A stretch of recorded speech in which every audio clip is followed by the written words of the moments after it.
have a YouTube channel now, so I record everything. I love it. Well, Rob, I mean, look, you've been climbing the ranks for a long time, looking for a big fight, big opportunities. Does this feel like that moment? Does this feel like a really big fight for you? It's another fight. You know, I'm step by step moving forward, and yeah, of course, this is big fight, big card, but Marlonem Moraesem is in front of me, and I'm focused on him, and this is another fight for me. I know you worry just about yourself, but I mean, 6 wins in a row, and I don't always hear your name mentioned with, you know, the top contenders. Do you feel like people have been slow to give you the respect that you deserve? No, I think I have respect who watching UFC, and I'm getting so much love and so much respect from the people, and I'm just happy where I am, and I'm not complaining about nothing. I'm happy where I am now. You think the beard is helping get the respect that you deserve? I think so. Talk about this. I mean, a few weeks after Giga Chikadze headlined a UFC event, I mean, it seems like the Georgian movement is building. Do you feel that you guys are really starting to make an impact in the UFC? Yes, absolutely.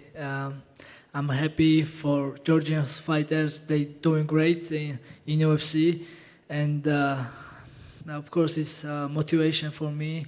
And this is big for our small country, and we all proud of to each other. Like if one Georgian doing something good and are successful with something, we all happy, and this is big for us. And of course, I'm happy for everybody. And yeah, this is our time now. Very nice. This matchup with Marlon, it's a big one. Do you look at it as basically like striking versus grappling? You need to grapple here to be successful, or do you feel like your stand-up game has evolved enough that you could strike with him? Absolutely. I can fight everywhere. Just taking people down because it's easy for judges. I make them job easy because sometimes when it's like a strike or exchanges, they score weird. Sometimes you never know where split decision goes, and especially after my first 2 fights, I make sure don't leave judges' hand, and I win, dominate. And when I take people down, I know I'm winning, I control, and I feel most safe. But I'm not looking for take down Marlonem Moraesem. I think I'm ready for fight, like stand the strike, and yeah, I'm just ready for exciting fight, and I know it's gonna be great fight because even Marlon has lost 2 fights. I still accept him come strong because I have some loss in my career, and every time I lost for some reason, I learn from this and I come more strong. And he was preparing 5 months, and we are following to each other in social media, and I see him, he was training hard for this fight, and I know he will be ready for this war.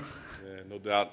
Last thing for me, I know that, you know, you're a respectful guy, you don't talk trash, that sort of thing, but I mean, you win a fight here. What do you feel like you deserve? I mean, are there names that you see? Is there a position in the ranking? Because the winning streak is getting pretty long now. Right.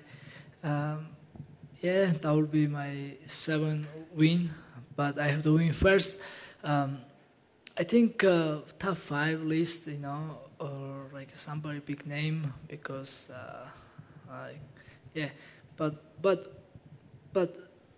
like I know like my next opponent will be somebody big name, because UFC top 15, everybody big name, and everybody like so good guys. Even I watch our upcoming guys, and makes me excited and makes me sometimes, oh my God, I gotta training because they look dangerous. So I gotta work more hard. Yeah, I'm just whoever will be, I'm just ready. Merab, right here. Thank you.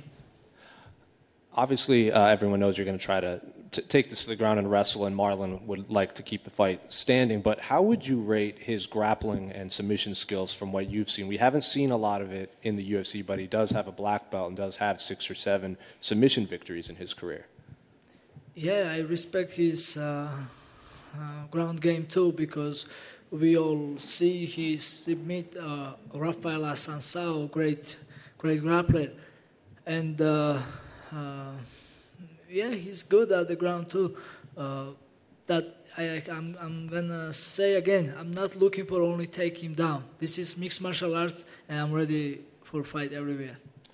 And then, were you happy that you were fighting on this card? Because a month later, your teammate Aljamain is fighting, and then the week after that, they're fighting in New York City. He seems confused why he wouldn't just be fighting in New York. So were you happy to be on this card, or would you have liked to be on that card with Aljamain or New York? I'm just happy to be here, and right after this fight, I want to go back to gym, help Aljo to preparation his fight, and right after Aljo's fight, I'll be with Al, and I will enjoy to watching my friends fight, and yeah, this is, I think it's good time me fight now. Aljo will be my corner. It's all worked out great. Thank you. Are you still, right over here, Merab, are you still able to work with Aljamain as much as you used to? Because obviously he moved out here to Vegas, he used to be out there in New York, New Jersey. Are you still able to work together as much as you used to?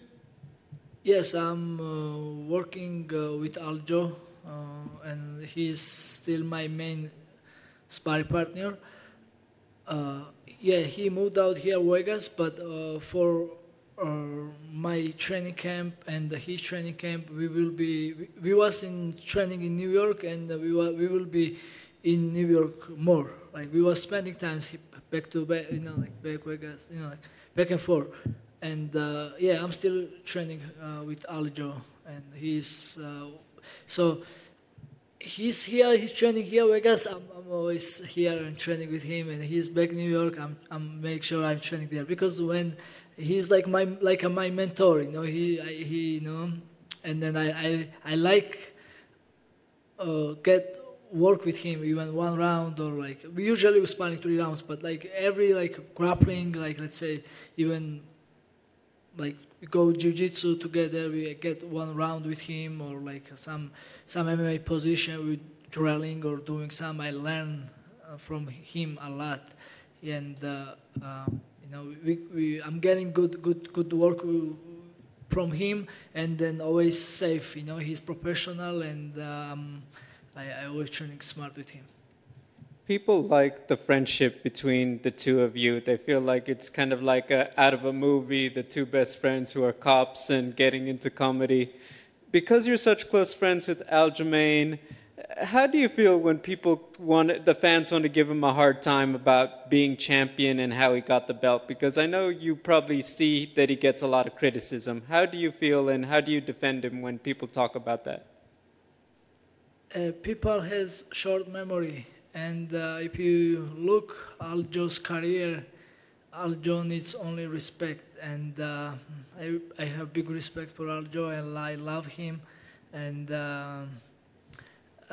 yeah, people like now I come a little popular, and like some people like you, some people don't like you, and I cannot pay attention for everybody. We are professionals, and we have to be professional like everywhere, and not only fighting.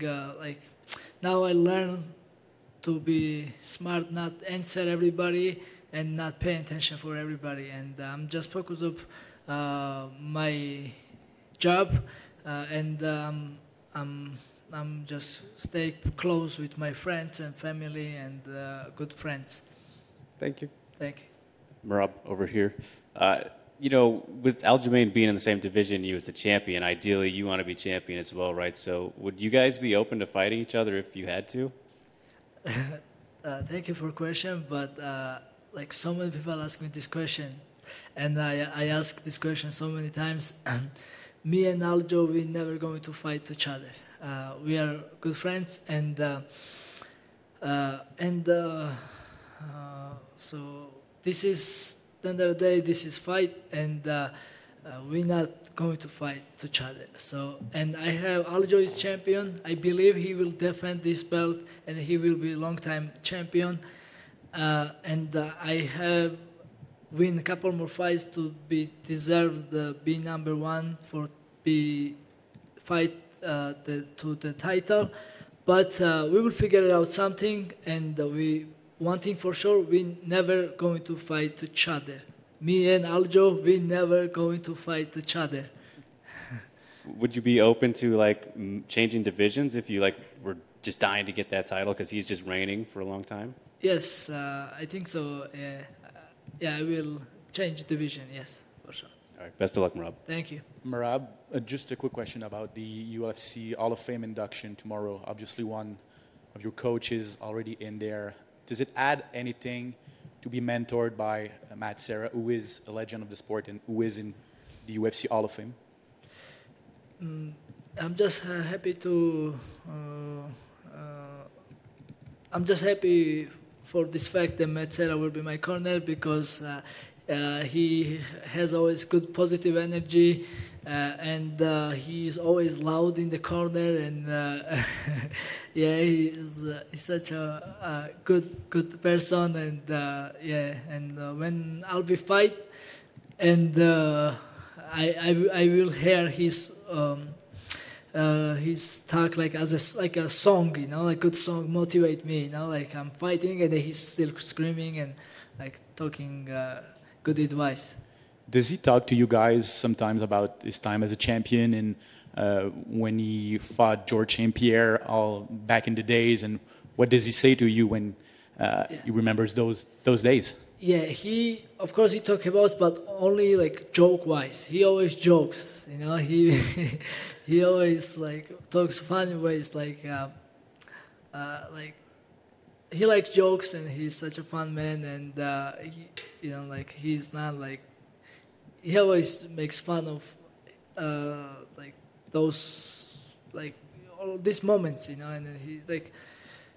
But of course, like Matt Serra, he was a great fighter. Of course, this is honor for me to he is my coach and my big friend and such a good person.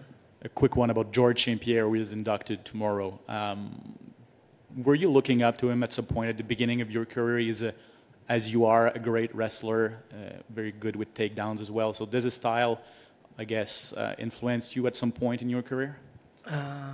Yeah, people ask me who's my one favorite fighter. I will say George St. Pierre because he is very disciplined person and